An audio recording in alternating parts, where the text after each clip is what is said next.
Parler de projet est aujourd'hui devenu un réflexe, particulièrement en contexte professionnel. Nous allons parler du rôle de chef de projet et identifier un certain nombre de qualités requises pour mener à bien cette mission.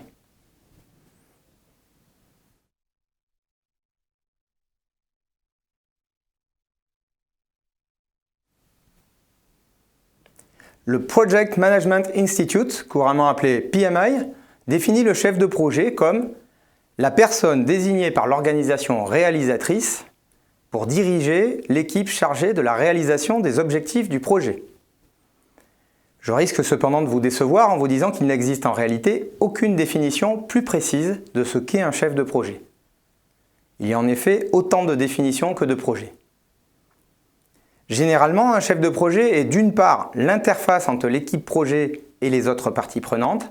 Il a le devoir de parler avec tout le monde et d'autre part le garant du fameux triangle coût, délai, qualité du projet.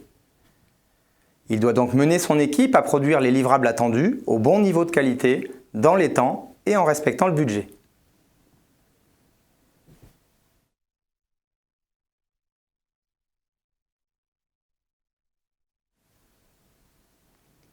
En général, c'est au chef de projet que revient la responsabilité de satisfaire aux besoins du projet.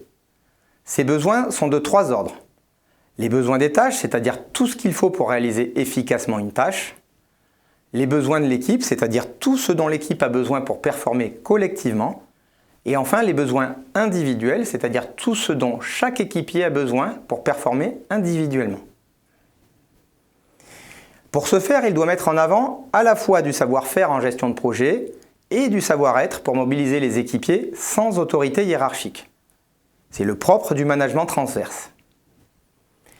L'une des clés de succès d'un chef de projet réside dans le partage clair des responsabilités. Il doit donc connaître le plus tôt possible les éléments clés de sa mission et idéalement les formaliser afin d'en informer ses interlocuteurs, notamment les hiérarchiques opérationnelles.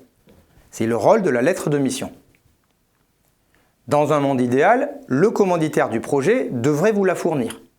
En réalité, elle vient assez rarement spontanément. Il faut donc la solliciter, voire, comme ça m'est arrivé déjà souvent, la rédiger soi-même et la faire valider par le commanditaire. Cela permettra de contractualiser une compréhension commune des contours de la mission et des critères de performance. Ce document, incontournable, permet de décrire le projet, de lister ses enjeux et ses objectifs, de légitimer le chef de projet, de préciser les responsabilités confiées, par exemple constituer l'équipe, établir le planning, suivre la réalisation, etc. La lettre de mission permet aussi d'identifier les instances de pilotage, l'organisation et la charge estimée pour le chef de projet. Je suis sûr que vous comprenez mieux maintenant pourquoi il n'y a pas de définition universelle de ce qu'est un chef de projet.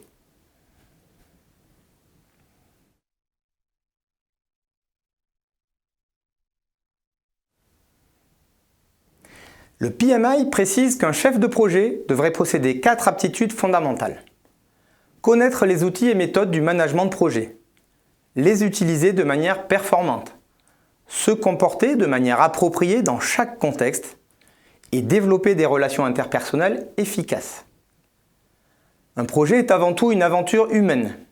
Connaître des outils est une chose.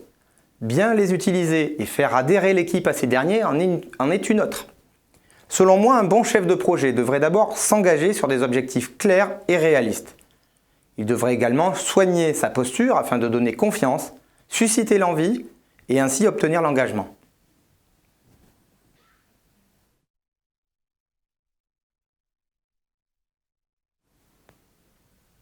En conclusion, nous avons vu qu'un bon chef de projet possédait 4 aptitudes clés et que celles-ci ne seraient efficacement mises en œuvre que si son rôle et ses responsabilités étaient clairement définis, par exemple dans une lettre de mission.